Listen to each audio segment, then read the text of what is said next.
Radio Éxito Educativo con Víctor Núñez. Wait. Okay, now, from the beginning.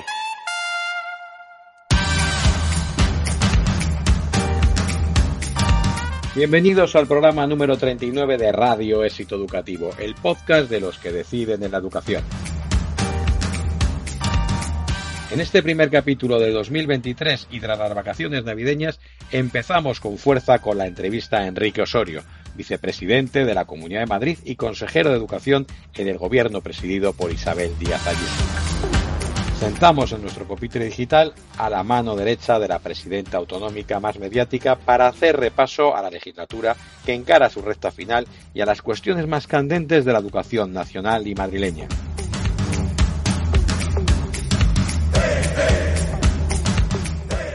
La consejería liderada por Osorio ha sido probablemente la más beligerante contra las políticas educativas del gobierno central, como lo ha demostrado su oposición a la LOMLOE, a la que define como la ley educativa más sectaria de la historia de la democracia, y ahora también con la LOSU, a la que considera la continuación de la LOMLOE en la universidad y una norma que busca rebajar la calidad del sistema universitario.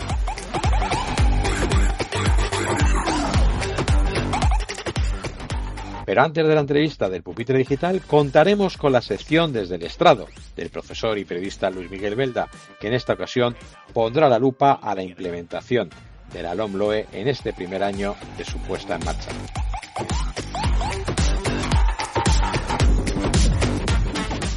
¡Comenzamos!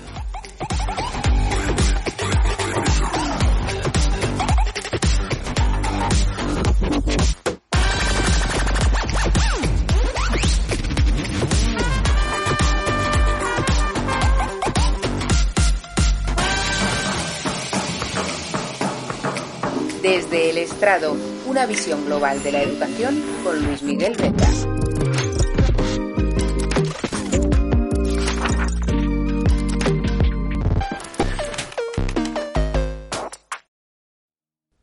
Año nuevo, mismo curso. Y esperemos que no se cumpla aquel dicho de segundas partes nunca fueron buenas, porque con el nuevo año arranca la segunda parte de un mismo curso escolar que empezó como empezó, con la implantación de la nueva reforma educativa y terminará con el desarrollo más señalado que no completo de la misma, de esa reforma. ¿Es esto bueno, malo o regular? Bueno, según como se mire, pero la experiencia de esta primera parte del curso está demostrando dos cosas que la comunidad educativa probablemente ya conocía, porque no ha sido esta la primera reforma ni seguro que será la última, y ya se van acumulando experiencia. Y lo que puede decirse es que la reforma no ha supuesto el fin del mundo. Primero porque una reforma educativa precisa de tiempo para dar sus resultados. Por ejemplo, comprobando el nivel medio de educación de una generación a la que en teoría se le va a exigir menos esfuerzo en la adquisición de conocimientos. Eso lo tenemos que ver dentro de unos años, no ahora. En segundo lugar, porque toda reforma educativa estatal se encuentra sí o sí con las competencias de las comunidades autónomas, y aquellas que no comulguen con una reforma dada disponen de mecanismos legales para descafeinar los puntos más polémicos o al menos en algún caso aplazar la aplicación de algunos de sus puntos unos años más. Tal es el caso de la Comunidad de Madrid, que justo antes de que entrara en vigor la LOMLOE aprobó un decreto por el que el guantazo que la ley estatal le iba a dar a la educación concertada llegará, pero no ahora, sino en 2027. Ese es un plazo de tiempo suficiente si quien se opone a la ley es optimista como para que haya un cambio de gobierno en España y el nuevo derogue o rectifique la ley vigente y vuelva a poner otros puntos sobre las íes. Ya sé que eso es lo peor que le puede pasar a un sistema educativo, que se precie que cada 4 u 8 años se someta a una ley educativa diferente en función del partido político que gobierne. Pero ese es el riesgo de todo aquel gobierno que se salte la regla fundamental en democracia de obtener el máximo de apoyos posible para leyes tan fundamentales como es la que tiene que ver con la educación. No sirve solo tener el apoyo suficiente de grupos que te dan la posibilidad de gobernar. Se trata de alcanzar el casi consenso de todos los grupos, porque De lo contrario, estamos frente a un frente y frente a otro, y ambos de frente, enfrentados, si se me permite el rebuscado juego de palabras. A todos se les llena la boca de eso que se llama pacto de Estado. Todos aparentan querer un pacto de Estado y anda que no se ha hablado de una parte y de otra de la oportunidad que toda ley educativa precisa de ser fruto de un pacto de Estado. Pero mira tú por dónde que desde que le dijimos adiós a la Ley General de Educación de los tiempos del franquismo, en 8 leyes desde entonces no ha habido manera de alcanzar pacto educativo alguno. Se aprobaron leyes con mayoría aplastantes, las mismas que llegaron a tener en su día gobiernos del PP y del PSOE, pero desde que las cámaras se han convertido en una sopa de menestra, las cosas se aprueban del refilón, por poco, como ha sido el caso de la ley actual. ¿Es natural que una ley tan importante como es una ley educativa se apruebe con 177 votos frente a 173? ¿Habrá mayor división en torno a una ley que debiera ser de Estado? Pues no. Lo siguiente, hay mucha división. ¿De quién es la culpa? Bueno, lo fácil es decir siempre que de quien se opone. Pero el juego político consiste en que quien gobierna, quien legisla, es el principal agente que debe hacer el esfuerzo máximo para conseguir el apoyo. No para salvar una votación, cuidado, sino para sacar adelante una norma que afecta a todos los españoles por igual. Se me dirá que eso es utópico. Bien al contrario, en democracia, y solo en democracia, la utopía es posible. La distopía, eso de lo que tanto, hablan los sociólogos de un tiempo a esta parte, es el escenario en el que la democracia sencillamente no existe. A ver si es que nuestro mundo de hoy es distópico y no nos habíamos enterado los de la EGB como yo, los baby boom, que de tanto memorizar y adquirir conocimientos que ahora dicen que no nos hicieron tan competentes como hubiera sido lo deseable, puede que estemos tan confundidos como para no saber distinguir si una ley educativa es mala. Hasta puede que sea peor. No seré yo quien lo diga, lo hará la historia, si es que no desaparece esa asignatura. Que a saber.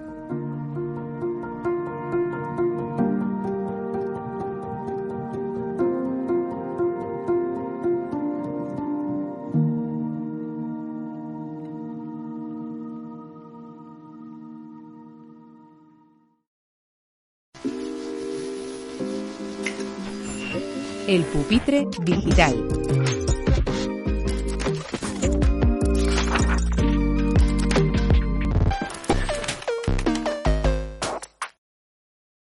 Pues muy buenos días y bienvenidos al pupitre digital. Bienvenido, vicepresidente y consejero Enrique Osorio. Muchísimas gracias por concedernos esta entrevista y este tiempo para empezar el año con haciendo un poco balance, ¿no? De un año que se antoja apasionante, ¿no? Sí. Buenos días y muchas gracias. Un placer para mí. ¿Cómo valoraría este periodo, esta legislatura? ¿Qué cosas destacaría? ¿Qué cosas quedan por hacer? ¿Alguna asignatura pendiente? Bueno, en esta legislatura hemos hecho muchísimas cosas. Teníamos un programa electoral muy ambicioso para mejorar la educación en todos los sentidos. Si tuviera que resaltar algo muy especial, fue un empeño de la presidenta desde el primer momento por la formación profesional. Ella decía desde la campaña electoral del año 2019 que había que revolucionar la formación profesional y en esa materia hemos invertido muchísimo tiempo, mucho esfuerzo. Empezamos haciendo el libro blanco de la formación profesional y en aquel momento, en agosto del año 19, se iban a matricular 100.000 alumnos en educación profesional y este curso se han matriculado 152.000 alumnos, por lo cual para nosotros es una gran satisfacción porque en España y en Madrid la formación profesional tenía mucho recorrido, lo sigue teniendo, pero aquí ya se ha dado un paso muy importante adelante. Bueno, además de todas las mejoras que teníamos en el programa, yo destacaría la pandemia. Es algo de lo que estoy muy orgulloso. Aquello fue una tragedia horrible, pero es cierto que pusimos todos los medios para garantizar que las aulas fueran seguras. Y en eso también tengo que reconocer el empeño de la presidenta. Cuando se volvió a las aulas después de que fue en marzo, empezó la pandemia, no hubo clases a partir de marzo y en verano íbamos a iniciar el curso, pusimos todas las medidas habidas y por haber para garantizar la seguridad. Fue un esfuerzo tremendo. Y también recuerdo cuando se acabaron las clases presenciales, cómo hubo algunas quejas de que los alumnos recibían demasiados deberes. Para mí eso fue una gran satisfacción. Pensar que la sociedad estaba encerrada en sus casas y que los alumnos seguían haciendo los deberes y sus maestros, sus profesores les enviaban los deberes, pues fue una gran satisfacción. Y la pandemia nos obligó a no hablar de educación. Eso sí fue frustrante, porque al final, cuando nos reuníamos con el Ministerio, cuando nos reuníamos con la presidenta, con los otros consejeros, al final hablábamos de medidas sanitarias, de medidas higiénicas y no de avanzar en la educación. Y luego, si tuviera que destacar algo de esta legislatura, es toda la labor que hemos hecho para intentar que la Ley Orgánica de Educación del Estado no hiciera el daño que desgraciadamente va a hacer en otras comunidades y está haciendo inevitablemente en el alumnado, en la calidad, en el esfuerzo. Ahí, desde el primer momento, pusimos de manifiesto todo aquello que nos parecía desafortunado y hemos puesto todos los medios, desde prorrogar los conciertos hasta 10 años para que no incidiera en la educación concertada, en la libertad de elección de las familias. Tengo que recordar también el esfuerzo con los currículos. Los currículos eran tremendos, los decretos que hizo el Estado, cargados de ideología, ausentes los conocimientos. Hicimos una labor ímproba aquí, un esfuerzo enorme para enderezar esos currículos.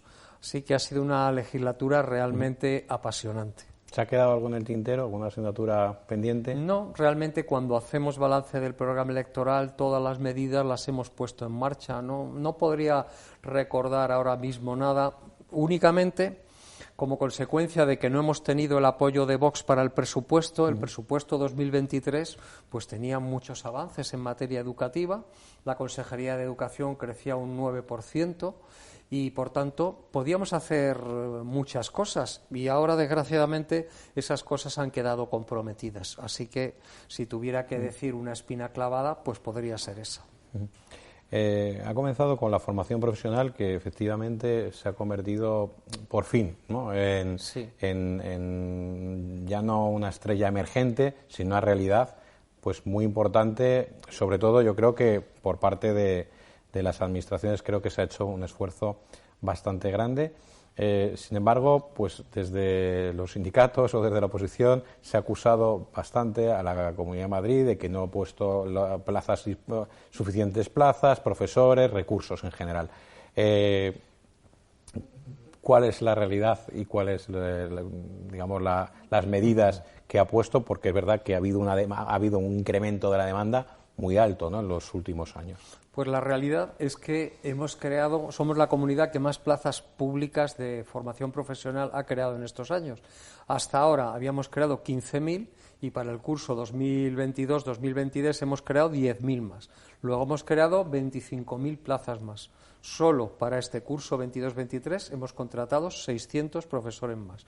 Hemos hecho un esfuerzo enorme. Es verdad que parte de esas plazas se financian con fondos europeos, pero eso solamente dura los 2-3 primeros años. Luego ya será la Comunidad de Madrid la que lo tenga que financiar. Por tanto, nosotros hemos puesto la carne en el asador todo lo que hemos podido. Crear 25.000 plazas es realmente una barbaridad. ¿Cuál es la realidad de lo que dice la izquierda? La izquierda dice que este año se han quedado 30.000 o 35.000 alumnos sin plaza pública. Bueno, la realidad es que cuando ha acabado el periodo de matriculación extraordinario teníamos 7.000 vacantes. Y tenemos 7.000 vacantes analizadas en ciclos que tienen una altísima empleabilidad. Lo que le dimos a la izquierda es que nosotros no podemos crear las plazas de FP a demanda de los alumnos. Más bien, tenemos que crearlas a demanda de la sociedad y a la demanda de la economía. Porque si alguien que hace un título universitario luego no encuentra empleo porque ese título universitario tiene pocas salidas, sufre una pérdida, desde luego, indudable. Pero si es en formación profesional es absoluta. Porque si alguien estudia un ciclo de formación profesional que evidentemente tiene un encaje con el empleo clarísimo y no tiene salidas, pues eso no podemos contribuir a eso. Por ejemplo, cuando el programa de MasterChef empezó hace unos años, hubo una demanda de plazas en ciclos vinculados a la hostelería brutal.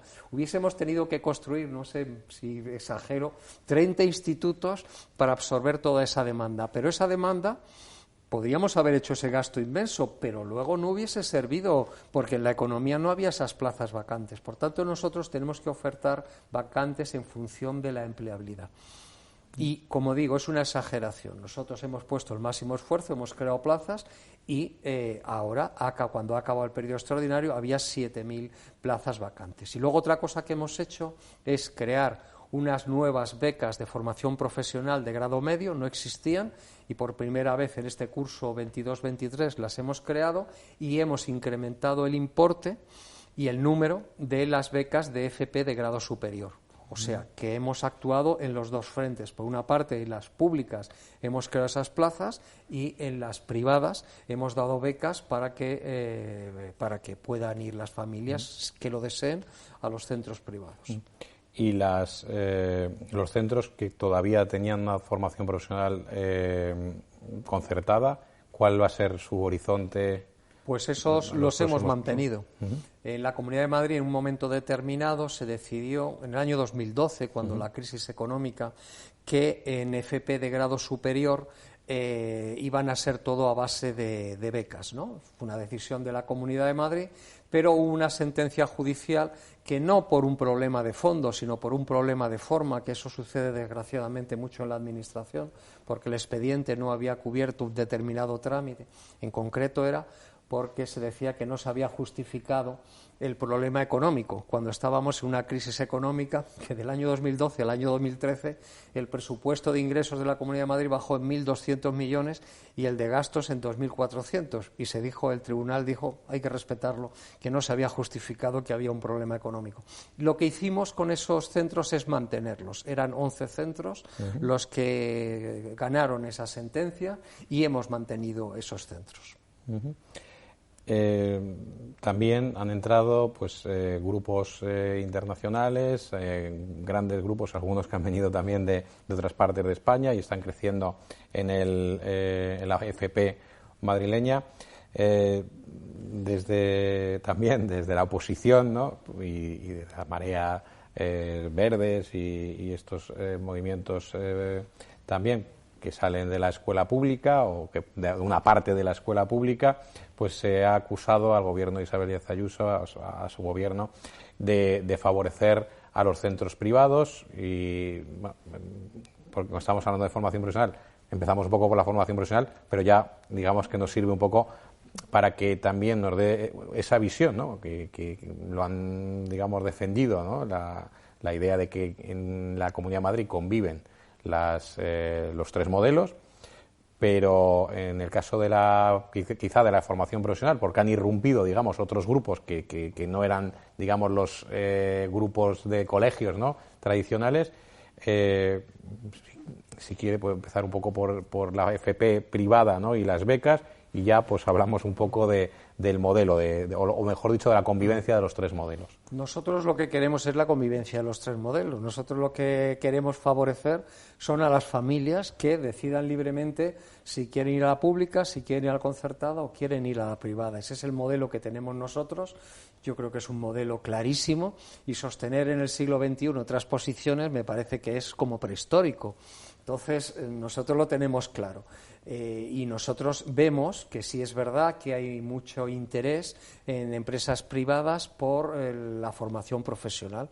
Y nosotros, si un centro reúne los requisitos que la normativa vigente exige para crear un centro de formación profesional, pues nosotros estamos encantados de ello. Nosotros tenemos las becas de FP de grado medio, la FP de grado superior, y nosotros nos parece muy bien que las familias opten por ese modelo, igual de bien que los que optan por la pública, igual de bien que los que optan por la concertada. Esas críticas de la oposición pues son un clásico y nosotros no vamos a tener ninguna falsa vergüenza en esa materia. Es que yo lo digo clarísimamente, es que haremos los centros concertados que sean necesarios en función de la demanda.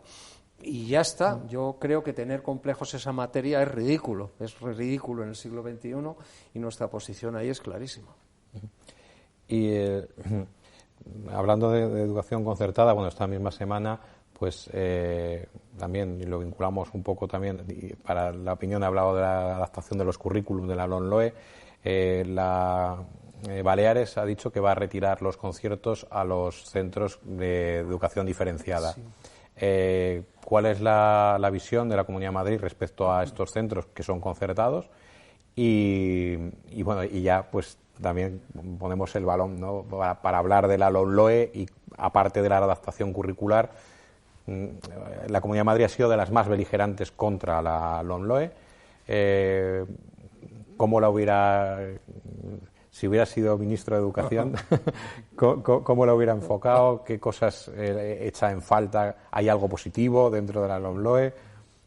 Empezamos por lo de la educación diferenciada. La educación diferenciada, pues nosotros cuando iba a entrar en vigor la ley CELA, se hizo el decreto que más rápido de la historia de la Comunidad de Madrid, porque nosotros, antes de que entrara en vigor, prorrogamos los conciertos a 10 años. De esa manera, esos conciertos quedaban garantizados hasta el 2027. Entonces, ese problema que hay en Baleares ahora, en la Comunidad de Madrid existirá en el año 2027, porque como los conciertos están prorrogados hasta el año 2027, digamos que son aceptados los conciertos con centros educativos que diferencian en función del sexo a los alumnos. La Comunidad de Madrid tendrá que tomar una decisión en el año 2027. Yo confío que en el año 2027 el gobierno de Pedro Sánchez y Podemos no siga en el poder, porque si sigue en el poder, pues no existirá España como la conocemos ahora. Entonces, esa decisión la tendrá que tomar la Comunidad en el 27. Esperemos que en el 27 haya otro gobierno razonable que no imponga esas normas.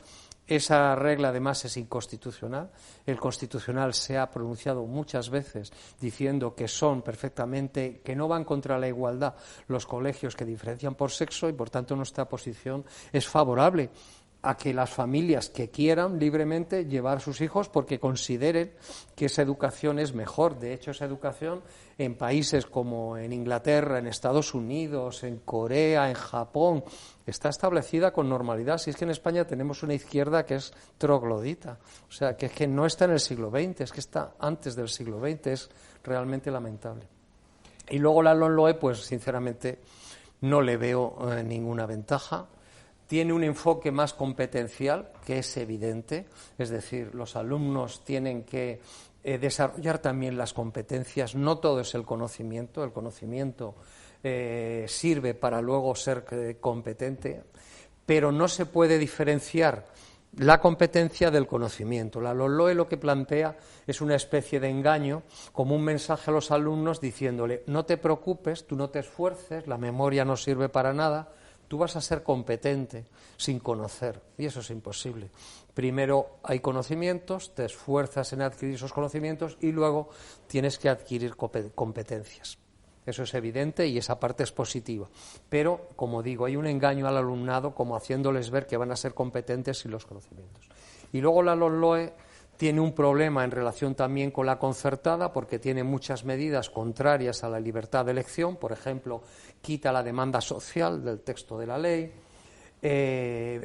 no prohíbe pero no contempla la construcción de centros concertados en terrenos públicos, en fin, tiene una serie de medidas en contra de los concertados. Pero, y yo lo dije en su momento cuando los lazos naranjas, los más perjudicados no van a ser la concertada, van a ser la educación pública, porque quitarle a los alumnos de la pública conocimientos de los currículos, meterles más ideología y encima decirles que el esfuerzo no sirve para nada, es romper la escalera social que es la educación.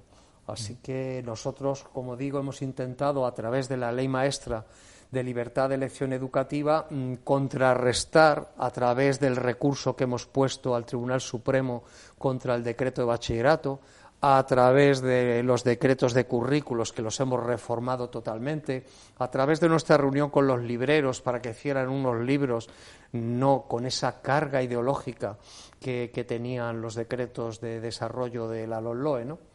Así que la verdad es que no le veo muchas virtudes a la LOMLOE.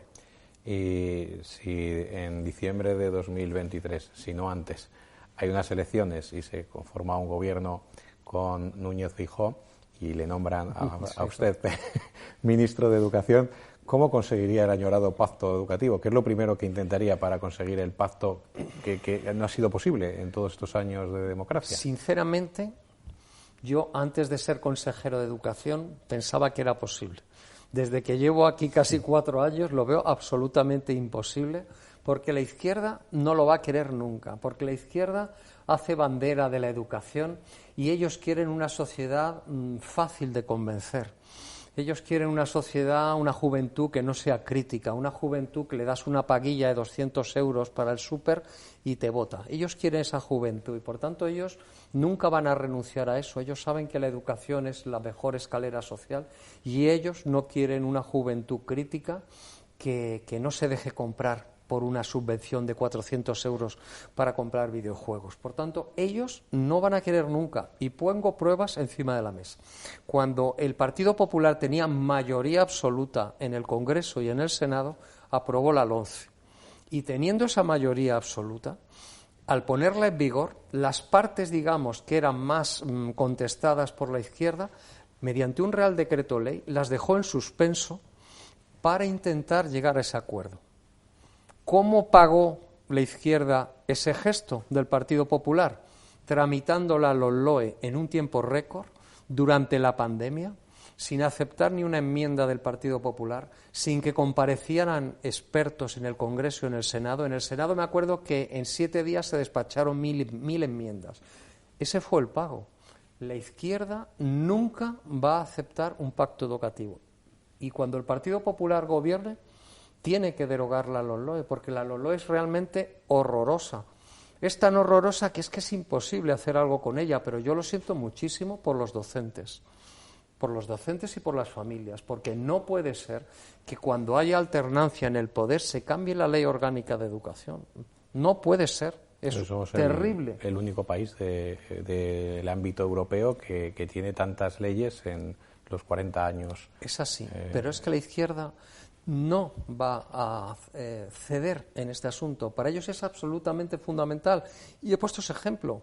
El Partido Popular, con mayoría absoluta, con la ley publicada en el boletín, un Real Decreto Ley para las cosas más contestadas por la izquierda, pararlas para intentar llegar a un acuerdo. ¿Cómo lo pagan?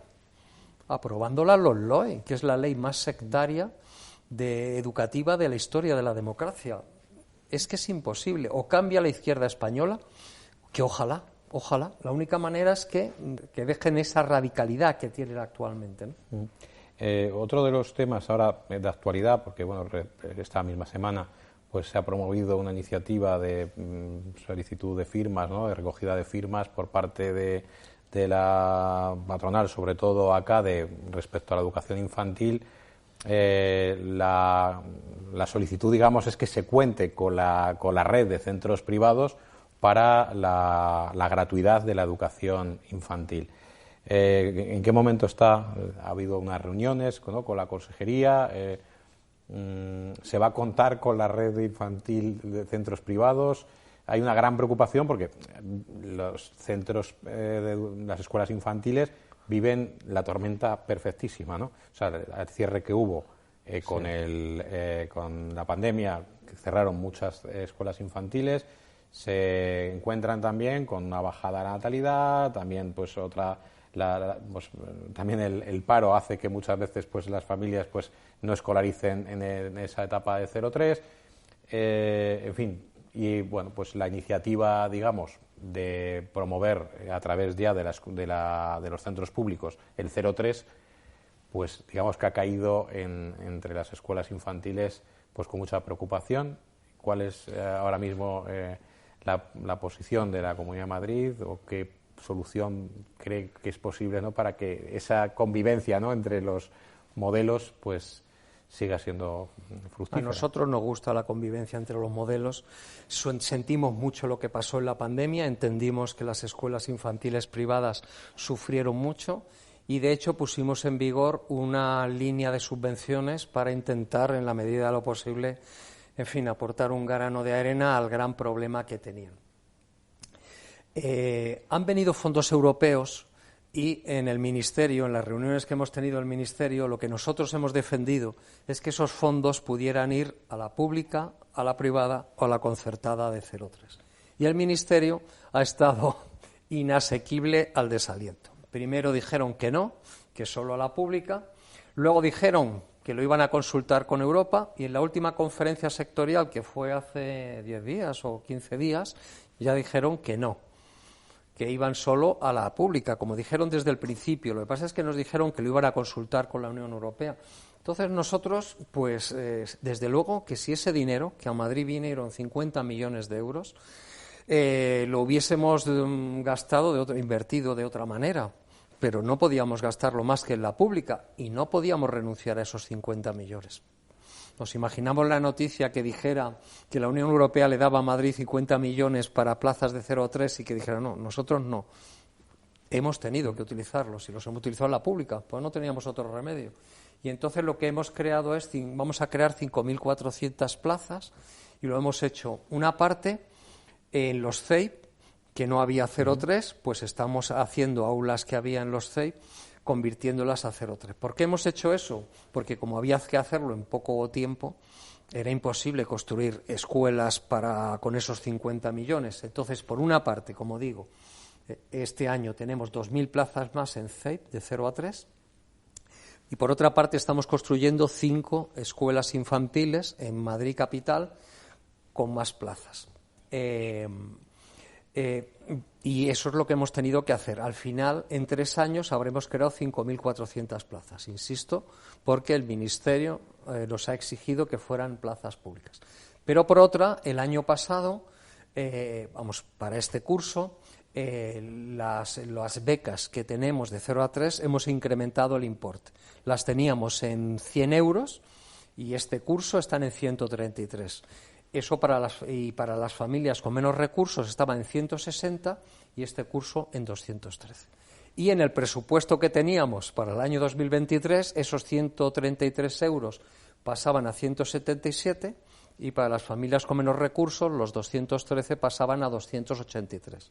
Por tanto, en esa materia, de alguna manera, también facilitábamos a las familias que pudieran llevar a sus hijos a los centros privados, porque recordemos que hace muy poco la beca eran 100 euros y ahora hubiese pasado a 177. Desgraciadamente, Vox no nos apoyó el presupuesto, con lo cual esta medida probablemente no se pueda llevar a cabo. Es decir, nosotros intentamos mantener un equilibrio.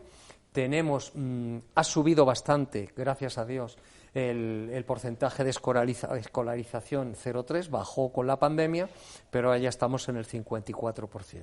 Y tenemos aproximadamente un 50% en la red de la Comunidad de Madrid, ayuntamientos y concertada, que son gratuitos, y otro 50% en las privadas, a las que ayudamos a las familias de las privadas con estas becas. Y esa es nuestra posición.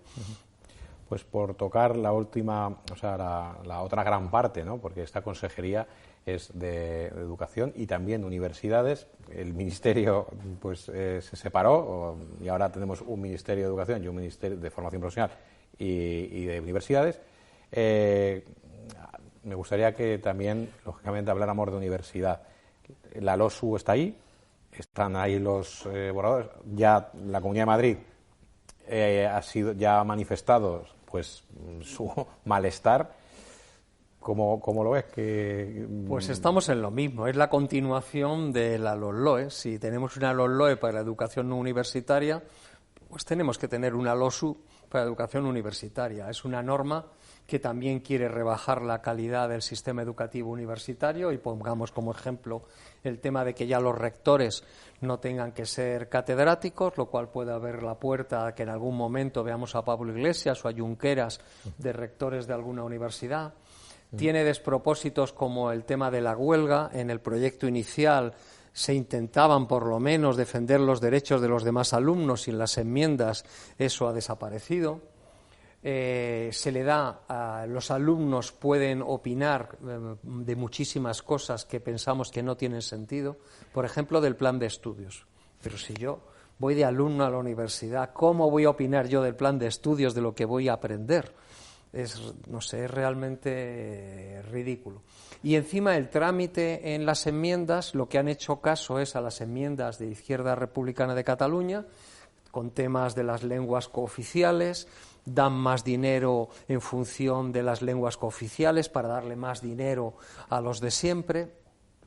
En fin, la verdad es que digo lo mismo.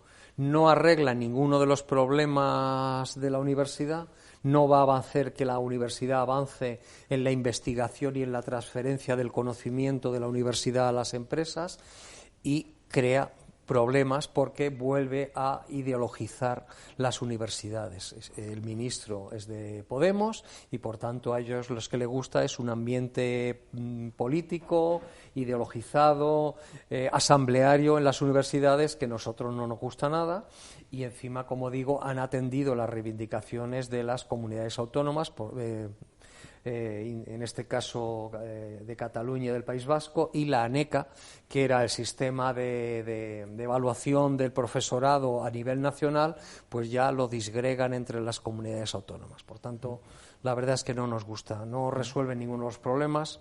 La figura del profesor asociado también le dan un significado que no tiene, porque los hacen indefinidos, cuando el profesor asociado, por definición, no es una persona que tenga que estar con carácter indefinido en la universidad.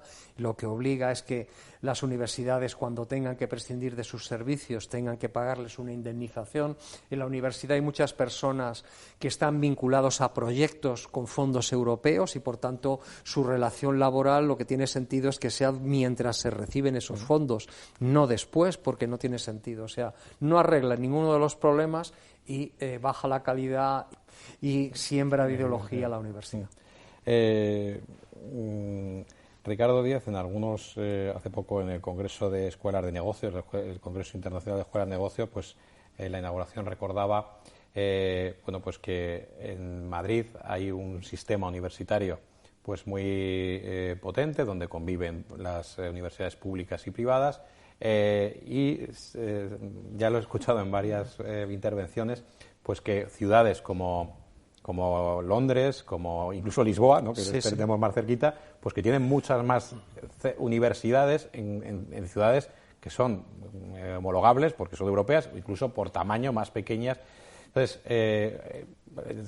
ha generado también cierta controversia, pues que en esta legislatura pues se ha dado la autorización como universidad privada a varios centros.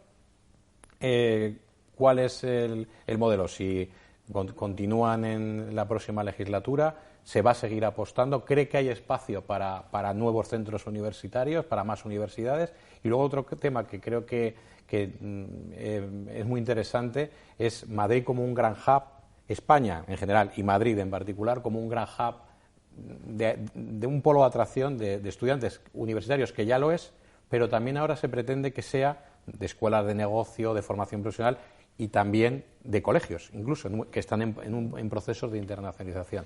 Entonces, por un lado, tema de hay suficientes universidades, hay espacio para más, y la cuestión también de esa idea de Madrid como gran hub de educación universitaria y no solo universitaria. Pues en lo primero, nosotros en materia de universidades hay unas normas. Si hay empresas que quieren fundar una universidad y cumplen los requisitos establecidos en la norma, pues nosotros lo que tenemos que hacer es tramitar esas peticiones, llevarlas a la Asamblea y ponerlas en funcionamiento. Me parece que en Berlín hay 50 universidades, o en Londres, y en Lisboa hay 30 o 40, y nosotros aquí tenemos 6 universidades públicas, 6 universidades públicas y 8 privadas. Luego el margen de crecimiento existe. Es cierto que el decreto que regulaba la creación de las universidades hasta ahora, el decreto de 2015, era más fácil de cumplir que el decreto del año 2021 que sacó ya el ministro Castells, que pone unos requisitos difíciles de cumplir con las universidades. Nosotros cumplimos las normas y, por tanto, las universidades que se han creado hasta ahora han sido por los requisitos del decreto del 15 y a partir de ahora serán las del 2021 y nosotros cumpliremos la ley. Todo aquel grupo empresarial que quiera fundar una universidad en Madrid y que cumpla los requisitos de la ley, pues nosotros, por supuesto, que lo tramitaremos. Y nosotros en el programa electoral teníamos un proyecto que se llama Unim Madrid, que consiste en eso, en que crear Madrid pues un centro de atracción de estudiantes, que Madrid sea el lugar donde mejor se estudie en español del mundo. Y en ese sentido, ahora mismo ya tenemos 30.000 alumnos extranjeros, de 10.000 iberoamericanos, 80.000 alumnos de otras comunidades autónomas. Tenemos muchos alumnos de máster iberoamericanos, porque para ellos es un prestigio hacer el grado allí en sus países, pero luego hacer el máster aquí en Madrid. Y nosotros estamos poniendo medidas en el sistema universitario atractivas para atraer cada vez más. Nosotros nos parece muy bien, es una riqueza que aquí vengan esos estudiantes y estamos haciendo medidas pues como el carné universitario. Tenemos un centro de información también que también informamos a esos alumnos extranjeros. Hemos creado la mochila digital para que cuando un alumno salga de la universidad tenga esos conocimientos en digitalización, en tecnología que les exigen las empresas. En fin, todo tipo de medidas para hacer. Y ahora la mochila startup, que es importante para que también salgan con un aprendizaje en materia de emprendimiento. Por tanto, es uno de nuestros objetivos que Madrid sea un polo de atracción y, como digo, el mejor lugar del mundo para estudiar en español. Pues esto me da pie a la última pregunta. Siempre cerramos con esta pregunta. ¿Cómo cree que es el mejor centro educativo del mundo? ¿Cómo sería? ¿Cómo soñaría usted el mejor centro educativo del mundo? Bueno, pues lo mejor, lo que más incide en la calidad de un sistema educativo son los docentes. Por tanto, ese gran centro educativo mejor del mundo, pues tenía que tener unos docentes extraordinarios. Cosa que sinceramente veo que tenemos muchos cuando visito los centros educativos en la Comunidad de Madrid.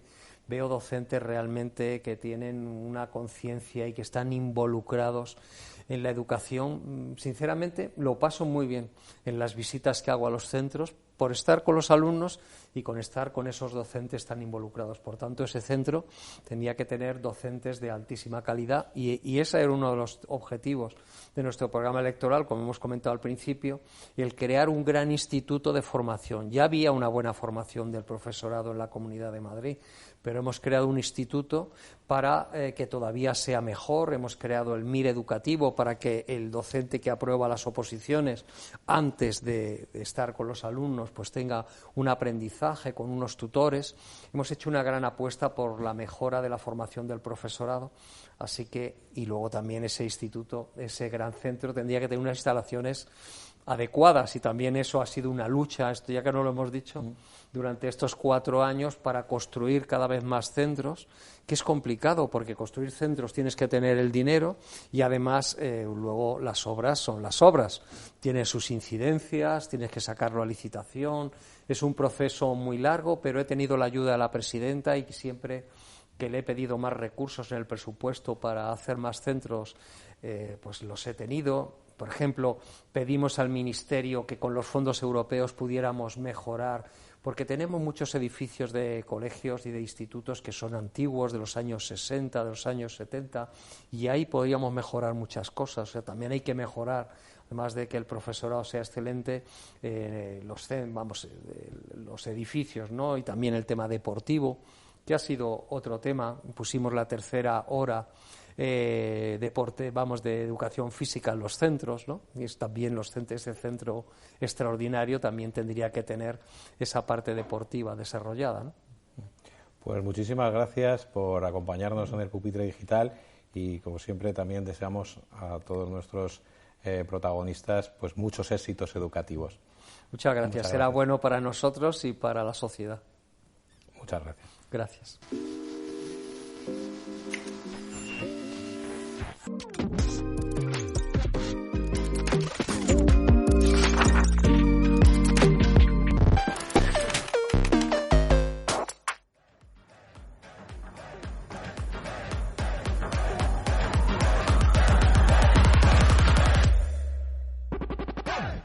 Hasta aquí el programa 39 de Radio Éxito Educativo. En este primer programa del 2023 os deseamos un feliz año repleto de éxitos en vuestros colegios, escuelas infantiles, centros de formación profesional o universidades.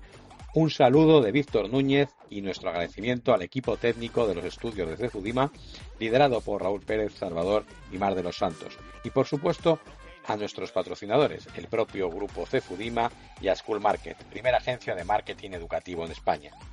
Os recordamos que nos podéis seguir en las principales plataformas de podcast y también en nuestro canal de YouTube.